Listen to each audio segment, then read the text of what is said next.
नमस्कार. भारतीय किसान संघाचे एक वरिष्ठ कार्यकर्ते परभणीचे श्रीरंगजी उर्फ दादा लाड यांना नरेंद्रभाई मोदी सरकारने पद्मश्री पदवी देऊन त्यांचा सन्मान केलेला आहे. हा एक प्रकारे शेतकऱ्यांचा सन्मान आहे आणि म्हणून मी या निर्णयाचं स्वागत करतो आणि दादाजी लाड यांचं अभिनंदन करतो आणि त्यांना शुभेच्छा देतो. त्यांचं जे संशोधन आहे ते कापसाच्या शेतीमध्ये खर्च न वाढवता उत्पादन कसं वाढवायचं याच्याबद्दलचं आहे असं म्हणतात. मी सुद्धा कापूस उत्पादक शेतकरी आहे, पण मला आत्तापर्यंत त्यांच्या या तंत्रज्ञानाची काही माहिती नव्हती आणि ते स्वतः दादा लाड यांनी त्यांच्या एका मुलाखतीत असं म्हटलं आहे की माझ्या संशोधनाची आत्तापर्यंत ज्या प्रमाणात दखल घ्यायला पाहिजे कृषी विद्यापीठांनी आणि इतर लोकांनी ती घेतलेली नाही, पण आता मला पद्मश्री मिळाल्यानंतर याची दखल घेतल्या जाईल आणि देशातलं कापसाचं उत्पादन वाढेल आणि शेतकऱ्यांचं उत्पन्नही वाढेल अशी आशा त्यांनी व्यक्त केली आहे. त्यांची आशा पूर्ण व्हावी आणि शेतकऱ्यांना सोन्याचे दिवस यावे अशी प्रार्थना रामाकडे मी पण करतो. पण दादाजी लाड यांनी एक फार मोठं विधान केलेलं आहे. ते असं म्हणतात की शेतकऱ्यांच्या आत्महत्या या शेतीमुळे नाही तर इतर कारणांमुळे झालेल्या आहेत.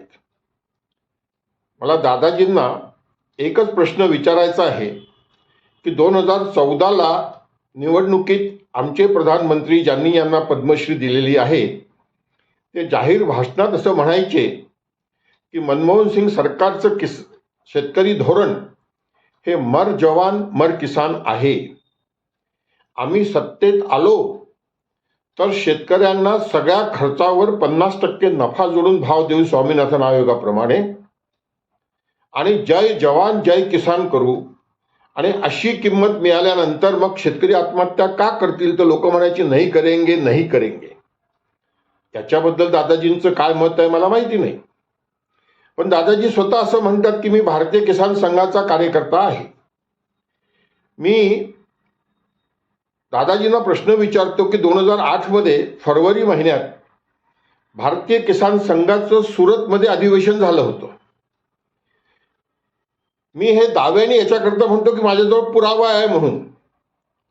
मी 2015 मध्ये गुजरातमध्ये भरूचला गेलो होतो. तिथे शेतकऱ्यांची एक सभा घेतली होती, कारण की मी ऑल इंडियाचा प्रेसिडेंट होतो पूर्वी शरद जोशींसोबत. नंतर मी शरद जोशींना सोडलं WTOच्या पाठिंब्यामुळे. पण तिथे मला त्यावेळेसचे भारतीय किसान संघाचे अध्यक्ष मिळाले होते गुजरातचे. दादाजी त्यांचं नाव शोधू शकतात आणि त्यांच्याशी बोलू शकतात. त्यांनी मला साहित्य दिलं होतं 2008च्या भारतीय किसान संघाच्या अधिवेशनात. त्यात एक पिशवी होती भगव्या रंगाची. त्या पिशवीवर दोन्हीकडनं शेतकऱ्यांच्या शोषणाचे आर्थिक कारण काय आहे त्याचा डाटा दिलेला होता. फार छान ती पिशवी आहे. मी त्याला स्वागत करतो. मी सांभाळून ठेवली ती, पण ती नंतर एका सेमिनारमध्ये कोणीतरी चोरली माझी. त्या पिशवीच्या याच्यावर 3 वाक्य आहेत. ते 3 वाक्य मी इथे दादाजींच्या चरणी अर्पण करतो.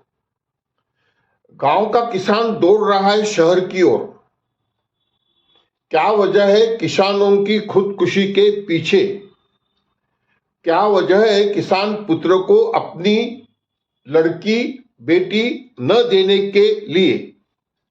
हे वाक्य भारतीय किसान संघाच्या 2008च्या सुरतच्या अधिवेशनात त्या पिशवीवर छापलेले आहेत आणि ती पिशवी तिथे वाटल्या गेलेली होती. याच्याबद्दल दादाजी लाड यांचं काय मत आहे? काँग्रेसच्या वेळेस शेतकऱ्यांनी आत्महत्या केल्या तर त्या शेतीमुळे आत्महत्या झाल्या आणि नरेंद्र मोदीजींच्या 11 वर्षाच्या कार्यकाळामध्ये जर शेतकऱ्यांच्या आत्महत्या झाल्या तर त्या शेतीमुळे झालेल्या नाहीत. हा एक प्रकारे संधिसाधूपणा नाही का?